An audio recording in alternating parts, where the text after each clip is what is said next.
आप सभी का स्वागत है अभिनंदन ऑफिसर्स एकेडमी के इस लोकप्रिय चैनल पर। भारतीय राज्य व्यवस्था के अति महत्वपूर्ण प्रश्नों को हम लोग देखेंगे इस 15 मिनट शो में। तो चलिए बिना विलंब के इस सेशन को प्रारंभ करते हैं। और आपको दिख रहा है कि जो है पहला क्वेश्चन है कि केंद्रीय मंत्रिपरिषद सामूहिक रूप से किसके प्रति उत्तरदायी होती है?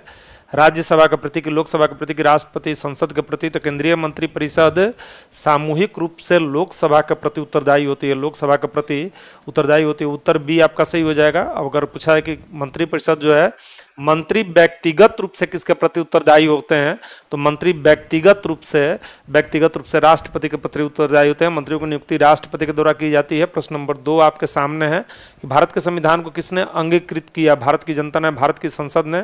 संविधान सभा में भारत की जनता के प्रतिनिधियों ने। विकल्प सी करेक्ट उत्तर हो जाएगा। इस प्रश्न का जो करेक्ट उत्तर हो जाएगा वह विकल्प सी हो जाएगा। जबकि इसको तैयार किया गया संविधान सभा के द्वारा, इसको तैयार किया गया था, संविधान सभा का गठन किया गया था। कैबिनेट मिशन योजना 1946 के तहत संविधान सभा का गठन किया गया था। दूसरा अगला प्रश्न है कि भारतीय संविधान प्रस्तावना को किस संविधान से लिया गया है?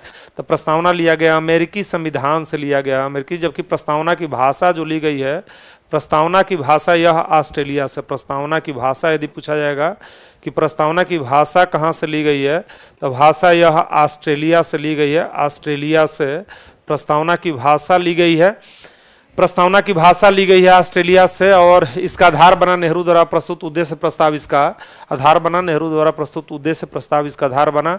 भारत का संघ, भारत का पर्यायवाची है कि उन राज्यों को समाहित करते संघीय व्यवस्था के सदस्य हैं। भारत के राज्यों में संघीय प्रदेशों को सम्मिलित करता है। उपयुक्त सभी क्या राइट आंसर है? क्वेश्चन नंबर 4 का सही उत्तर क्या हो जाएगा? तो भारत के राज्यों एवं संघ शासित प्रदेशों को शामिल किए हैं। विकल्प सी करेक्ट उत्तर हो जाएगा। अनुच्छेद 1 कहता है कि India that is Bharat shall be A union of states, अर्थात भारत राज्यों का संघ होगा। और इसमें इंडिया और भारत दोनों शब्दों का प्रयोग किया गया है, दोनों शब्दों का प्रयोग किया गया है। भारतीय संविधान के किस अनुच्छेद में जो है वस्तु और सेवा कर यानी जीएसटी का प्रावधान किया गया है? और यह अनुच्छेद 279 है। यह इनडायरेक्ट कर है, इनडायरेक्ट अप्रत्यक्ष कर है। और जीएसटी देश में एक देश एक कर के रूप में जो है 2017 से, किस वर्ष जीएसटी को लागू किया गया? तो यह वर्ष 2017 है। 2017 से जीएसटी को लागू किया गया। अगला प्रश्न आपका है कि आंध्र प्रदेश से अलग एक नए तेलंगाना का गठन हुआ। इससे भारतीय संविधान की किस सूची में परिवर्तन होता है? तो जब जो है राज्यों का गठन होता है, क्षेत्र नाम सीमा में परिवर्तन होता है, तो यह संसद को पावर है राज्यों के गठन, क्षेत्र नाम सीमा में परिवर्तन करने का। और इसमें अनुसूची 1 में परिवर्तन किया जाएगा। अनुसूची 1 में परिवर्तन किया जाएगा। अनुसूची 1 में राज्य और केंद्र शासित प्रदेशों का उल्लेख किया गया है। नीति तत्व सरकार के मार्गदर्शन हेतु किसके द्वारा दिए गए हैं? लोकसभा के द्वारा, कि उच्चतम न्यायालय के द्वारा, कि 42वें संविधान संशोधन संविधान के द्वारा जो है, तो यह दिए गए हैं संविधान के द्वारा। विकल्प डी करेक्ट उत्तर है। और यह भाग 4 में उल्लेख इसका है। कहां पर उल्लेख है? भाग 4 में। और यह आयरलैंड से लिया गया। कहां से लिया गया? आयरलैंड से लिया गया है। और इसका उद्देश्य है कल्याणकारी राज्य की स्थापना, कल्याणकारी राज्य की स्थापना करना इसका उद्देश्य है। कल्याणकारी राज्य की स्थापना करना। भारतीय संविधान का अनुच्छेद 51 नागरिकों के मौलिक कर्तव्य से संबंधित है। किस संविधान संशोधन द्वारा लाया गया? तो इसे 42वें संविधान संशोधन के द्वारा लाया गया। वर्ष 1976 में लाया गया। संविधान के भाग 4 क में इसका उल्लेख है। अनुच्छेद 51 क में 11 मौलिक कर्तव्य नागरिकों को प्रदान किए गए। इसे रूस से लिया गया है। अगला प्रश्न, भारत के किस राष्ट्रपति पूर्व लोकसभा अध्यक्ष का पद भी संभाला था? तो ये राष्ट्रपति थे नीलम संजीव रेड्डी। नीलम संजीव रेड्डी आपका सही उत्तर हो जाएगा। ये पूर्व में लोकसभा अध्यक्ष भी रह चुके थे। ये पहले जो है लोकसभा अध्यक्ष भी रह चुके थे पूर्व में, यानी पहले लोकसभा अध्यक्ष भी रह चुके थे। और ये निर्विरोध राष्ट्रपति चुने गए थे। निर्विरोध जो है राष्ट्रपति ये चुने गए थे। निर्विरोध जो है राष्ट्रपति बने थे नीलम संजीव रेड्डी। एक बार चुनाव हार गए थे, यानी द्वितीय चक्र की जब मतगणना हुई थी, वीवी गिरी के चुनाव में द्वितीय चक्र की मतगणना हुई थी, तब ये चुनाव हार गए थे। तो 2 खास बातें हैं। आंध्र प्रदेश के पूर्व में सीएम भी रह चुके थे। ये नीलम संजीव रेड्डी आंध्र प्रदेश के पूर्व में सीएम भी रह चुके थे। नहीं तो ऐसा किसने संसद के किस गैर सदस्य को संबोधित करने का अधिकार है? संसद के किस गैर सदस्य को यहां पर दे रहा है कि गैर सदस्य को संबोधित करने का अधिकार है? भारत के मुख्य न्यायाधीश की, भारत के महान्यायविकर्ता की जो है, भारत के महान्यायवादी को कि महाधिवक्ता को संसद को संबोधित करने का, तो महाधिवक्ता हो जाएगा। यानी अटॉर्नी जनरल को यह संसद का सदस्य नहीं होता है, परंतु संसद को संबोधित करने का इसको पावर है, संबोधित करने, भाग ले सकता है, कार्यवाही में भाग ले सकता है, संबोधित कर सकता है, परंतु वोट नहीं दे सकता है, वोट यह नहीं दे सकता है। और यह भारत सरकार का प्रथम विधि अधिकारी होता है। नियुक्ति इसकी राष्ट्रपति के द्वारा की जाती है। अनुच्छेद 76 में नियुक्ति का प्रावधान किया गया है। और ऑफिसर्स अकेडमी आपके लिए लाया है बीपीएससी डीओ सहायक शिक्षा विकास पदाधिकारी का टारगेट बैच लाया, जिसमें आपको लाइव क्लास मिलेगा, रिकॉर्डेड क्लास मिलेगा, अभी अनलिमिटेड और चैप्टर वाइज पीडीएफ नोट्स मिलेगा। तो बिल्कुल इस बैच से जुड़े अपनी सफलता को सुनिश्चित कर। अगला प्रश्न है कि सही सुमेलित नहीं है, इसमें कौन सा सही सुमेलित नहीं है? अंतर्राज्यीय परिषद वर्ष 1990, राष्ट्रीय विकास परिषद 1954 की, केंद्रीय सतर्कता आयोग 1964, राष्ट्रीय मानवाधिकार आयोग 1993।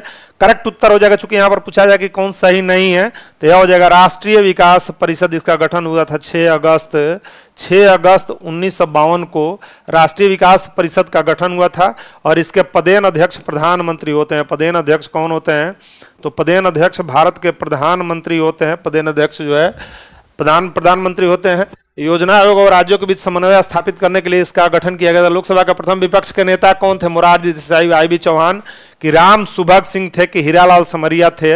यह जो है बहुत बेहतरीन क्वेश्चन है। लोकसभा के प्रथम विपक्ष के नेता थे राम सुभग सिंह थे। राम सुभग सिंह सही उत्तर हो जाएगा।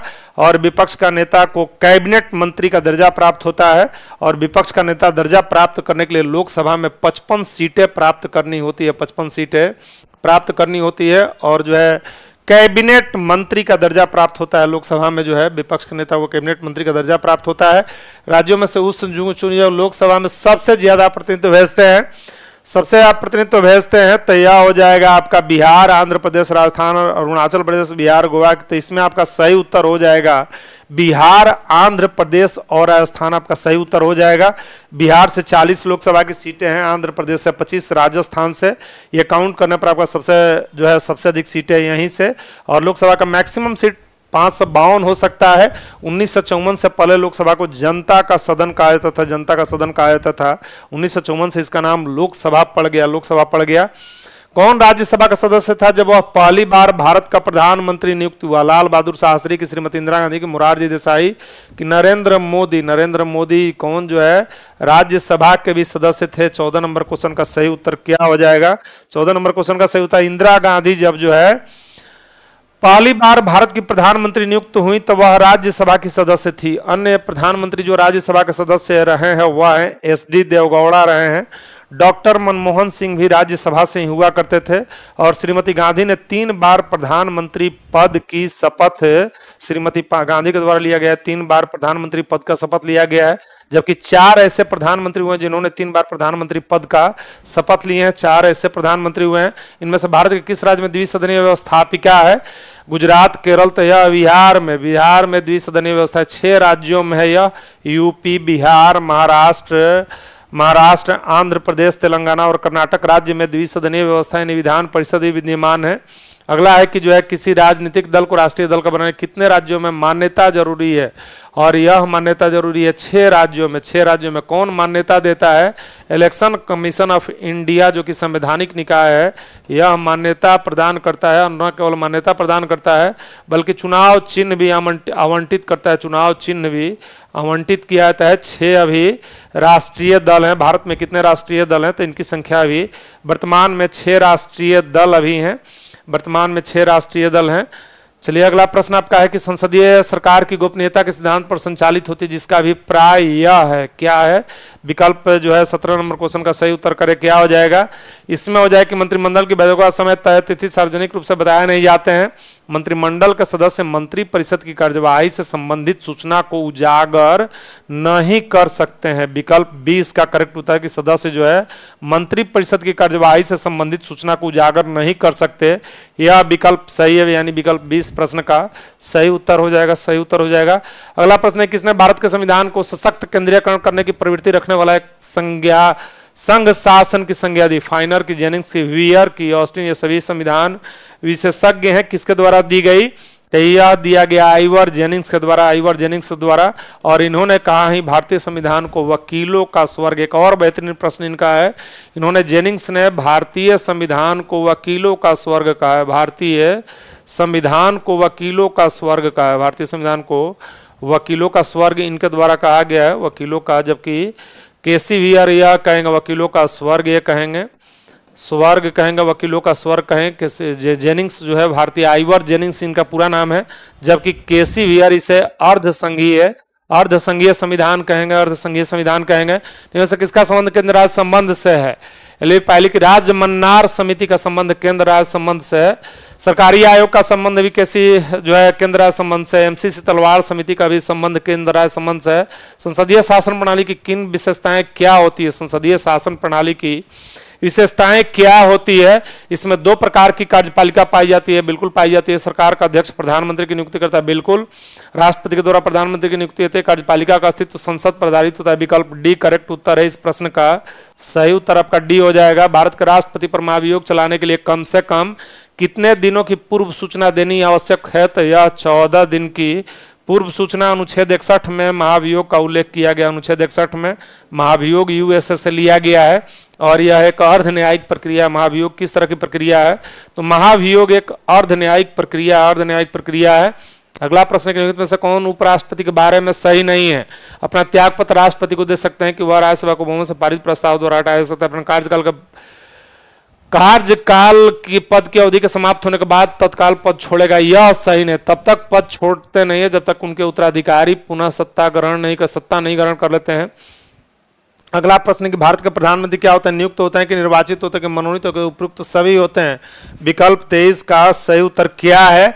तो इसका हो जाएगा नियुक्त होते हैं। भारत के प्रधानमंत्री नियुक्त होते हैं और राष्ट्रपति के द्वारा नियुक्ति होती है। राष्ट्रपति के द्वारा इनकी नियुक्ति की जाती है। राष्ट्रपति शपथ दिलाते हैं, पद और गोपनीयता की इनको शपथ दिलाते हैं और राष्ट्रपति को ही ये त्यागपत्र सौंपते हैं। भारत के किस संविधान संशोधन का मतदान की आयु 21 वर्ष से घटाकर 18 वर्ष कर दी गई?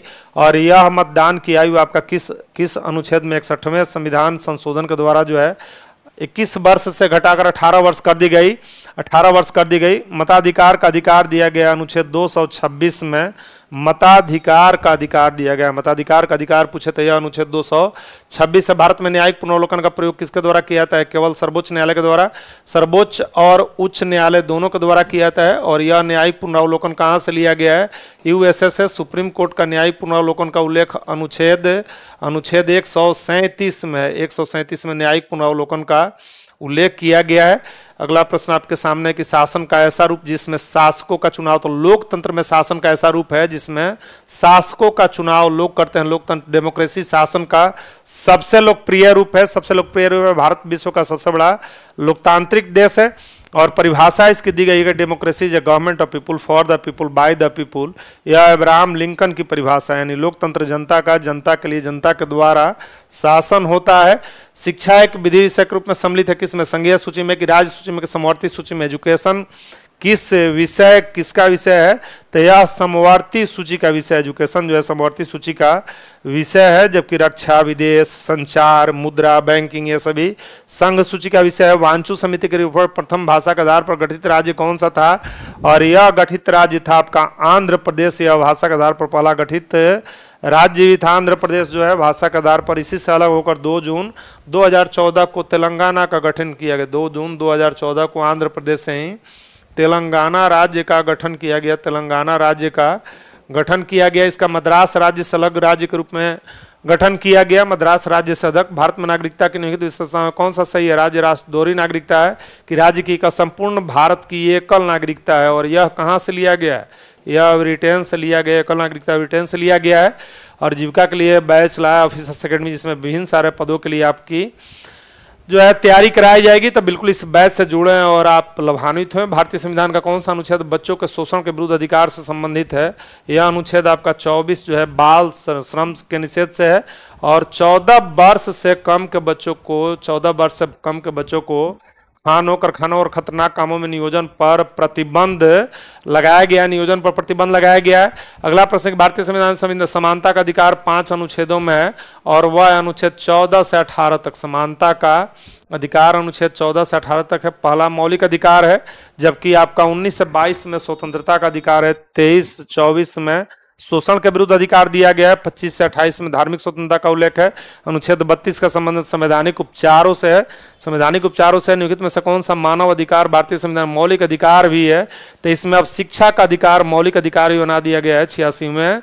86वें संविधान संशोधन के द्वारा इसे अनुच्छेद 21 क में रखा गया है, किस अनुच्छेद में रखा गया है?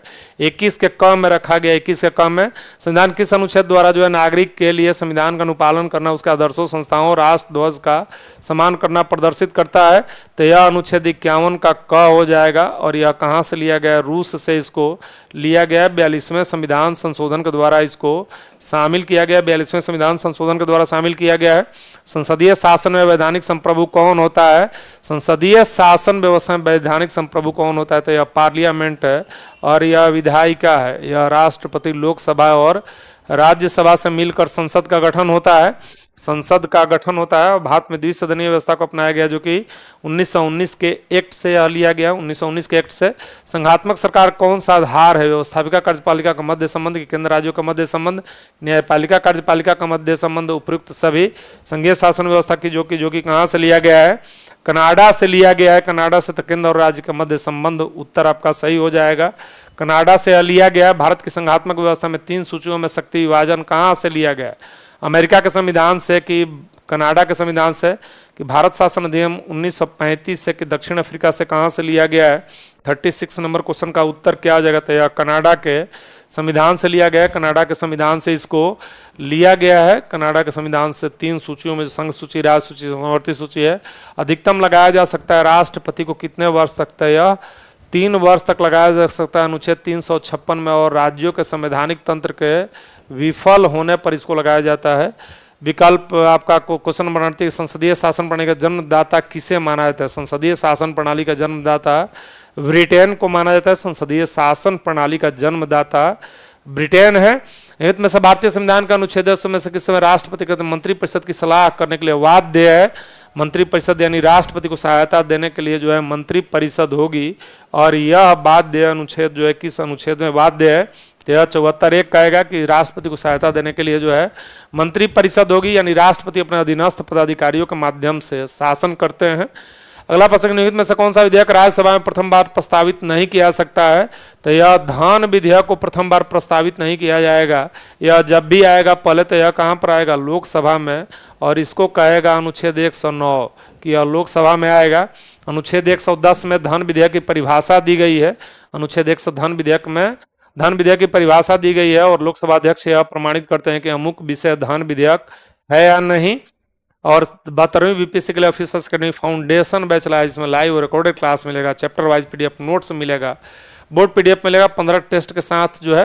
तो बिल्कुल इससे जुड़कर अपनी सफलता को सुनिश्चित करें। जब तक नई संसद संपूर्ण वित्तीय वर्ष के लिए बजट पारित नहीं करती तो सरकार को प्रशासनिक खर्च पूरे करने के लिए अनुमति कैसे प्राप्त होती है? दिए गए विकल्प में से इस प्रश्न का चयन करना है आपको, और यह हो जाएगा गणना के आधार पर मतदान, वोट ऑन अकाउंट होता है, याद रखेंगे वोट ऑन अकाउंट। फरवरी माह में बजट पेश किया जाता है वित्त मंत्री के द्वारा। सबसे लंबा सत्र बजट सत्र ही होता है। भारतीय संविधान का अनुच्छेद 87 के अनुसार संसद के दोनों सदनों को संयुक्त रूप से संबोधित कौन कर सकते हैं? तो यह राष्ट्रपति संबोधित करेंगे, जिसमें सरकार की नीतियों, कार्यक्रम आदि का उल्लेख होता है। लेकिन 16वें वित्त आयोग का अध्यक्ष किसे बनाया गया? अरविंद पनगढ़िया को 16वें वित्त आयोग का अध्यक्ष बनाया गया। पहले नीति आयोग के उपाध्यक्ष भी थे। नीति आयोग के अरविंद पनगढ़िया नीति आयोग के पहले उपाध्यक्ष भी थे। पहले उपाध्यक्ष भी थे।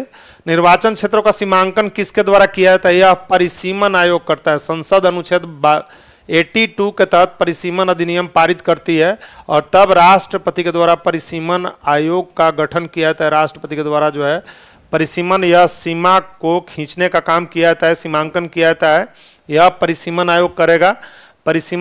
भारतीय संविधान का अनुच्छेद 25 का संबंध किससे है? तो ये धर्म की स्वतंत्रता से। 25 का संबंध 25 से 28 में 25 से 28 में धार्मिक स्वतंत्रता का उल्लेख किया गया है। धार्मिक स्वतंत्रता का उल्लेख किया गया है। विकल्प, आपका अगला प्रश्न है कि भारत के संविधान किस भाग में हम नागरिकता संबंधित पाते हैं, तो यह भाग 2 है। एकल नागरिकता आप देखे हैं, और अनुच्छेद 5 से 11 में नागरिकता का उल्लेख है, और संसद को नागरिकता के संबंध में कानून बनाने का अधिकार है। संविधान के किस अनुच्छेद के अंतर्गत वित्तीय आपातकाल की घोषणा की जाती है? अनुच्छेद 360 के तहत, और इसको संसद की मंजूरी 2 माह में प्राप्त हो जानी चाहिए। वित्तीय आपातकाल को संसद की मंजूरी। संसदीय शासन प्रणाली, मंत्रिपरिषद व्यवस्था के मध्य की जो है उत्तरदायी होते हैं शासन प्रणाली में, जो संसदीय शासन प्रणाली मंत्री परिषद व्यवस्थापिका के माध्यम से राज्य के प्रति की, जनता के प्रति की, राष्ट्रपति की, राज्यसभा किसके प्रति उत्तरदायी होंगे? तो विकल्प बी करेक्ट उत्तर है, जनता के प्रति। विकल्प बी करेक्ट उत्तर है। 39 में 49 में आपका हो जाएगा क्वेश्चन नंबर जो है 49 का सही। जिस समिति के संस्कृति प्रदेश में पंचायती राज को लागू किया गया था, उसके अध्यक्ष कौन थे? बलवंत राय मेहता थे। और त्रिस्तरीय पंचायती राज व्यवस्था लागू की गई देश में, त्रिस्तरीय पंचायती राज व्यवस्था। तो चलिए, आज का यह सेशन यहीं पर समाप्त होता है। मिलते हैं हम लोग नेक्स्ट सेशन में। तब तक स्वस्थ रहिए, प्रसन्न रहिए। बहुत बहुत धन्यवाद। Thank you.